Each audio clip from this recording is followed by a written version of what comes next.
It's so great to have a chance to talk to you, and I'm going to fill up our water. Oh, thank you. I'm incredibly excited to be here. You can just like feel the good vibes coming off of this conference. It's amazing. It's amazing. And so many good suits. I feel like a real schlub.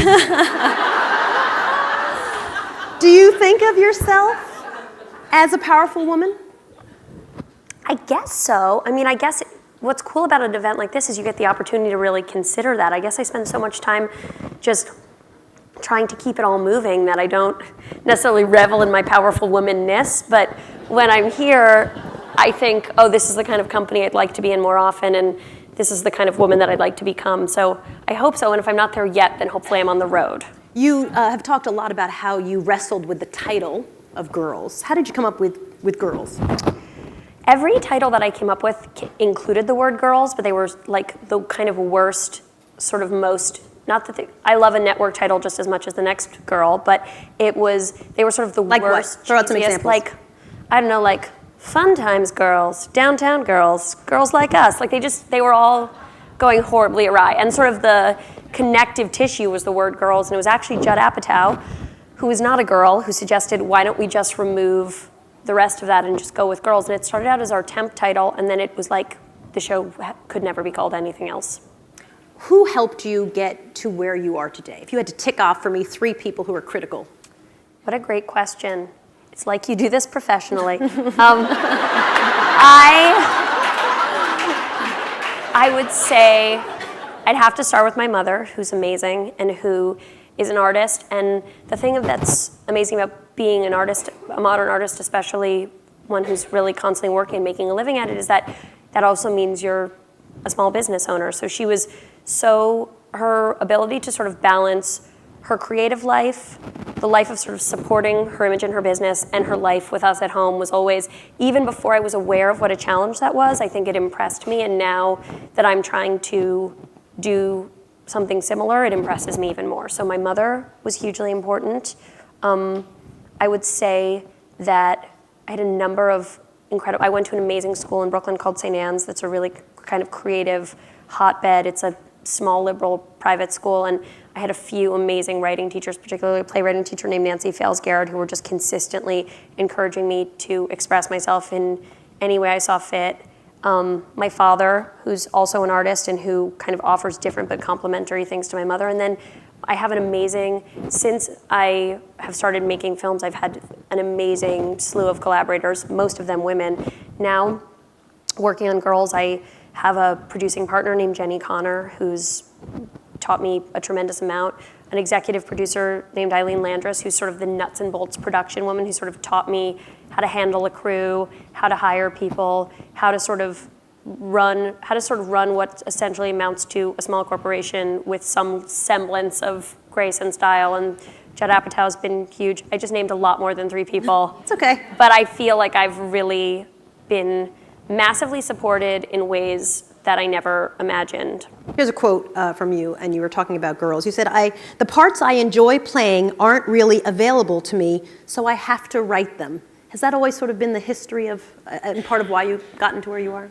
You know, I think it is, and I think that it was hard for me to acknowledge that acting was something that I wanted to do, both because there was a little bit of the perception that it wasn't sort of an intellectual pursuit, because of the fact that it didn't necessarily feel like there was going to be a place for someone who looked and acted like me to play anyone besides someone sort of like sassy best friend who like can't stay away from the buffet.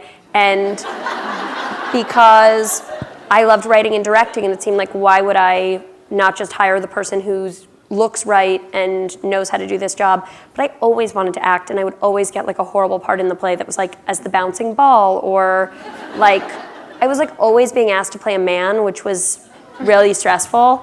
And so I think that when I first started acting, it was sort of something I did almost out of necessity. I thought, well, I don't yet have the means to hire the kind of actor I'd want, so I'm going to stick myself in until somebody better comes along. And then it wasn't really until I finished the first season of Girls that I thought, oh, I love doing this, and it's a part of my expression. Do you worry? I mean, the Girls, and most of your work is very autobiographical, if not exactly. It's a twist of. Do you ever worry about revealing too? I mean, you're naked a lot in Girls. I am. I really am. And I have moments where I go like, well, there may be a time when like my child is wondering, because the thing is, what I want to explain to my daughter is you shouldn't probably be naked on television. There's most situations, it's not a good idea to be naked on television. I like doing it because I'm my own boss. I'm writing it, I'm directing it, I'm producing it. If somebody else got me to ask me to be naked on television, I'd tell them to go fuck themselves. So I think that aside from that, I think that the specificity of my situation, it's like I hate American Apparel ads. I think they're disgusting. I think that they're part of the problem, yet I'm more naked than that and think it's part of the solution. So we can contemplate that later. Well, it's actually very consistent. The show is about girls who are young women who are contradictions. They're smart and they do incredibly stupid things. Yeah. They're so, they're ambitious, but never really about their jobs. Yeah. A lot about their relationships. Yep. They know the choice to make, and they almost invariably make the wrong choice. You sound like a better version of the pitch that I made when I went into HBO. You're doing it more successfully. You had a lot of comparisons to Sex and the City. Mm-hmm. Obviously, HBO was part of that. Did that bother you? Did you embrace it? I found it exciting because that show obviously opened up. That show's incredibly successful, both sort of, I think, artistically and in terms of its popularity and its reach. I think that I was excited because that's the show that sort of opened up, I think, the kind of dialogue that my show's trying to continue. I don't think there'd be a place for us on television if it weren't for Sex and the City. But I also felt like the minute people saw it, they would understand the difference. Those comparisons really lessened once the show was actually in the world.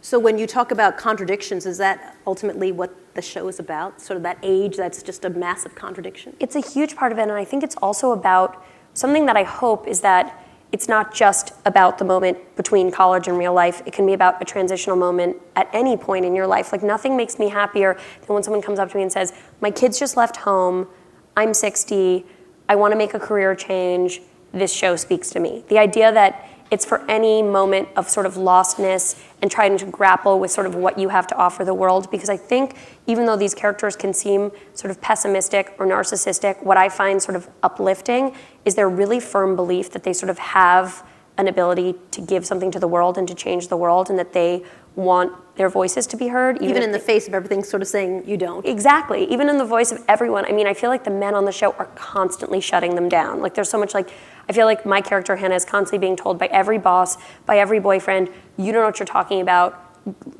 enter the real world, get your head on straight. And even though some of those may be valid criticisms, her refusal to listen makes me love playing her and makes me love writing for her and makes me think that despite what a mess she is, she has some kind of lesson to teach. And heroic characteristics. Yeah. The critics of your show have said it's elitist. Mm-hmm. They've said for young women in New York City, there are almost no people of color who they interact with, mm-hmm. which for New York City would be very unusual. Yeah.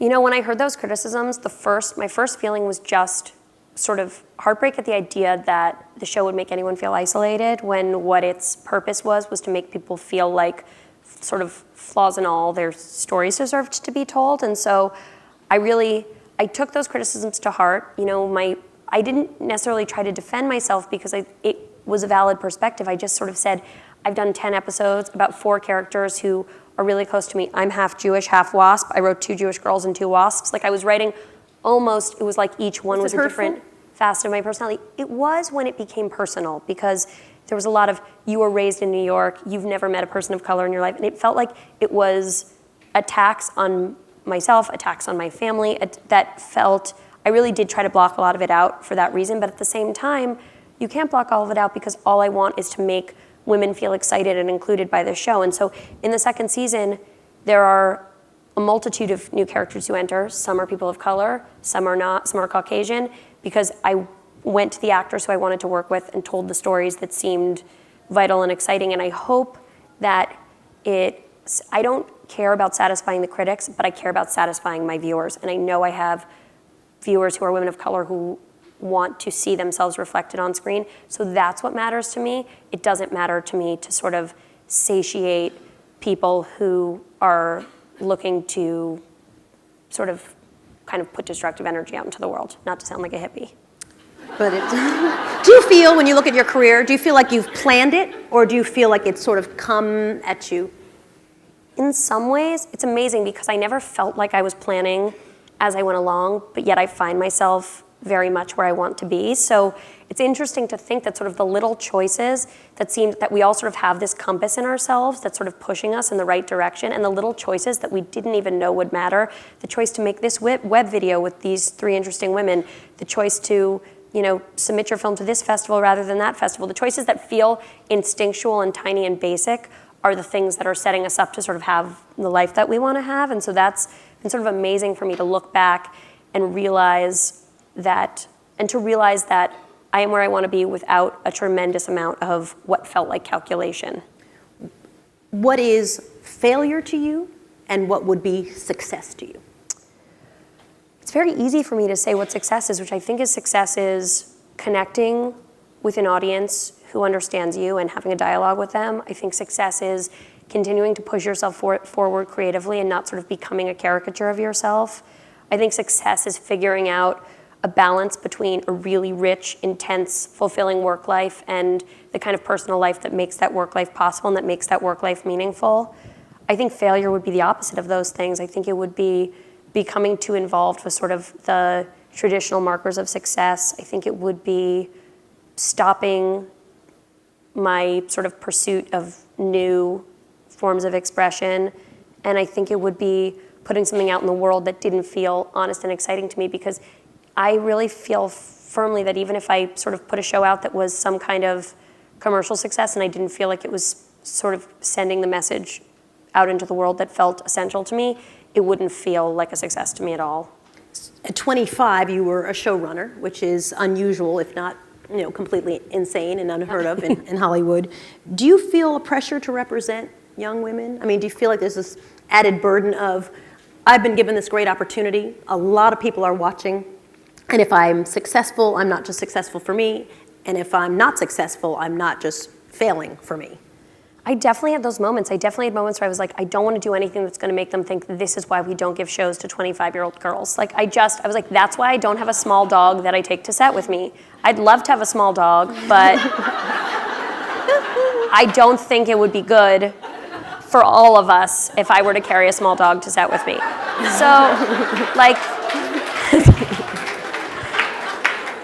So those are definitely the moments where I think to myself, it's hugely important to me to sort of represent seriously, and sort of, that's why I always think about that line from League of Their Own, like, there's no crying in baseball. I do a lot of repeating to myself, there's no crying in baseball.